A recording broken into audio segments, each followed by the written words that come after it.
Who says you can't go home again?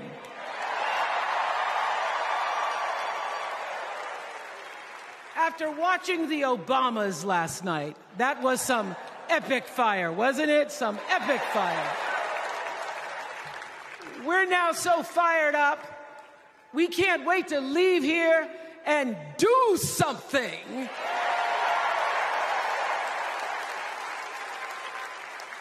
And what we're going to do is elect Kamala Harris as the next president of the United States.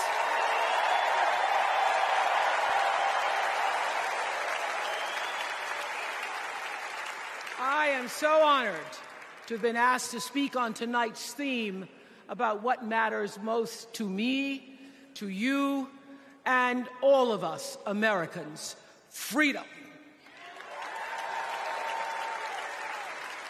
There are people who want you to see our country as a nation of us against them, people who want to scare you, who want to rule you, people who'd have you believe that books are dangerous and assault rifles are safe, that there's a right way to worship and a wrong way to love, people who seek first to divide and then to conquer. But here's the thing. When we stand together, it is impossible to conquer us.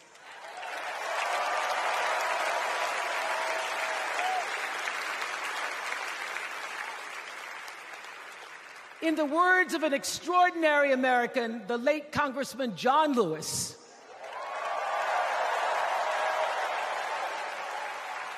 he said, no matter what ship our ancestors arrived on, we are all in the same boat now. Congressman Lewis knew very well how far this country has come because he was one of the brilliant Americans who helped to get us where we are. But he also knew that the work is not done. The work will never be done because freedom isn't free. America is an ongoing project. It requires commitment. It requires being open to the hard work and the heart work of democracy. And every now and then, it requires standing up to life's bullies.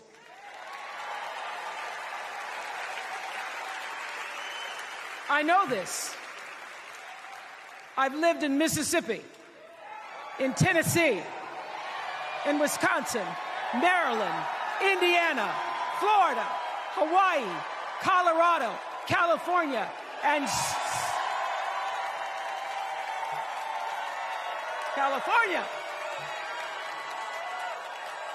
sweet home Chicago, Illinois.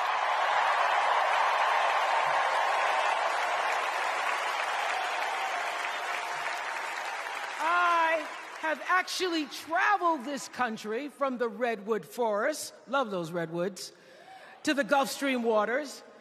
I've seen racism and sexism and income inequality and division. I've not only seen it, at times I've been on the receiving end of it. But more often than not, what I've witnessed and experienced are human beings, both conservative and liberal, who may not agree with each other, but who'd still help you in a heartbeat if you were in trouble. These are the people who make me proud to say that I am an American.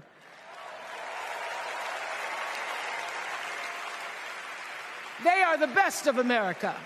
And despite what some would have you think, we are not so different from our neighbors. When a house is on fire, we don't ask about the homeowner's race or religion. We don't wonder who their partner is or how they voted. No. We just try to do the best we can to save them. And if the place happens to belong to a childless cat lady,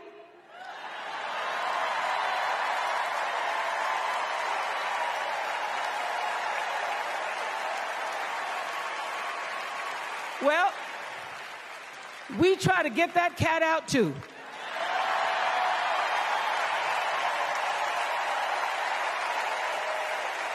because we are a country of people who work hard for the money. We wish our brothers and sisters well, and we pray for peace. We know all the old tricks and tropes that are designed to distract us from what actually matters, but we are beyond ridiculous tweets and lies and foolery. These are complicated times, people, and they require adult conversation. And I welcome those conversations because civilized debate is vital to democracy, and it is the best of America. Now, over the last couple of nights, we have all seen brave people walk onto this stage and share their most private pain. Amanda and Josh, Caitlin, Hadley, they told us their stories of rape and incest and near-death experiences from having the state deny them the abortion that their doctor explained was medically necessary.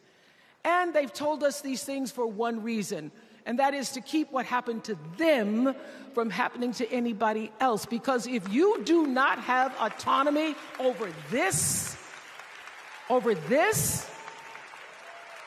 if you cannot control when and how you choose to bring your children into this world and how they are raised and supported, there is no American dream.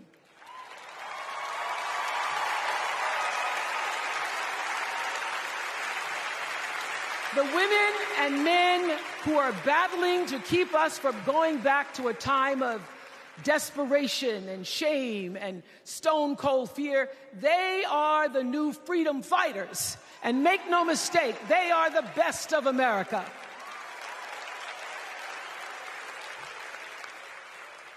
I want to talk now about somebody who's not with us tonight. Tessie Prevost Williams was born in New Orleans not long after the Supreme Court ruled that segregated public schools were unconstitutional. That was in 1954, same year I was born. But I didn't have to head to first grade at the all-white McDonough 19 school with a U.S. Marshal by my side like Tessie did. And when I got to school, the building wasn't empty like it was for Tessie. You see, rather than allowing McDonough to be integrated, parents pulled their kids out of the school, leaving only Tessie and two other little black girls, Gail Etienne and Leona Tate, to sit in a classroom with the windows papered over to block snipers from attacking their 6-year-old bodies. Tessie passed away 6 weeks ago. And I tell this story to honor her tonight because she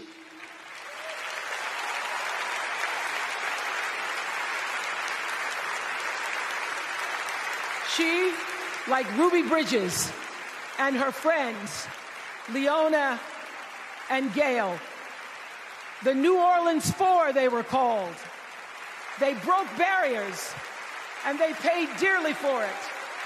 But it was the grace and guts and courage of women like Tessie Prevost Williams that paved the way for another young girl who 9 years later became part of the second class to integrate the public schools in Berkeley, California. And it seems to me that at school and at home, somebody did a beautiful job of showing this young girl how to challenge the people at the top and empower the people at the bottom. They showed her how to look at the world and see not just what is, but what can be. They instilled in her a passion for justice and freedom and the glorious fighting spirit necessary to pursue that passion. And soon, and very soon,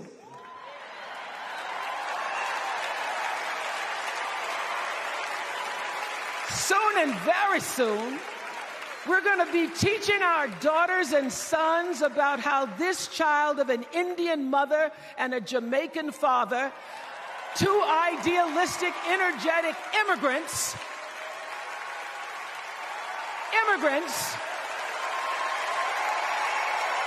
this child grew up to become the 47th President of the United States.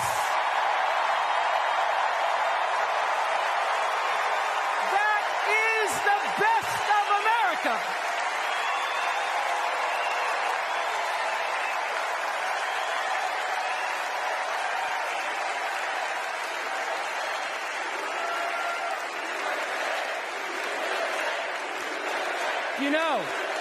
You know, let me tell you this. This election isn't about us and them. It's about you and me and what we want our futures to look like. There are choices to be made when we cast our ballot. Now, there's a certain candidate that says if we just go to the polls this one time, that we'll never have to do it again. Well, you know what? You're looking at a registered independent who's proud to vote again and again and again because I'm an American and that's what Americans do. Voting is the best of America. And I have always, since I was eligible to vote, I've always voted my values. And that is what is needed in this election now more than ever. So I'm calling on all you independents and all you undecideds. You know this is true. You know I'm telling you the truth, that values and character matter most of all. In leadership and in life. And more than anything, you know this is true, that decency and respect are on the ballot in 2024.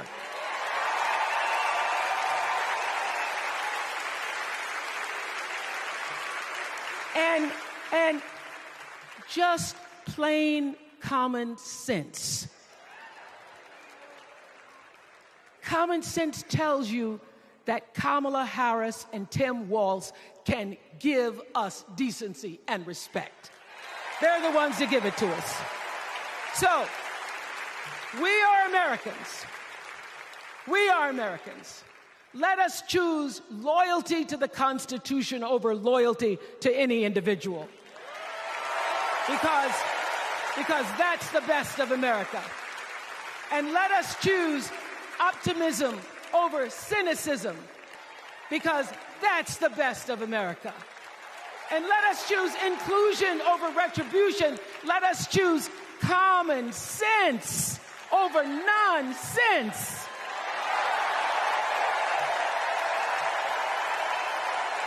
Because that's the best of America.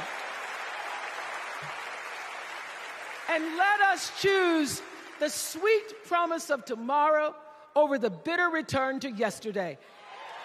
We won't go back. We won't be set back, pushed back, bullied back, kicked back. We're not going back.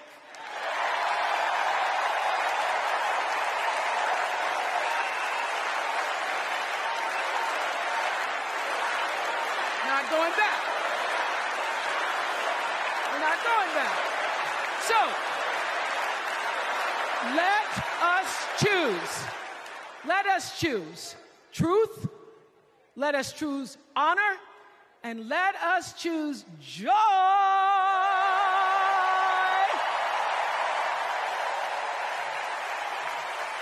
Because that's the best of America. But more than anything else, let us choose freedom. Why? Because that's the best of America.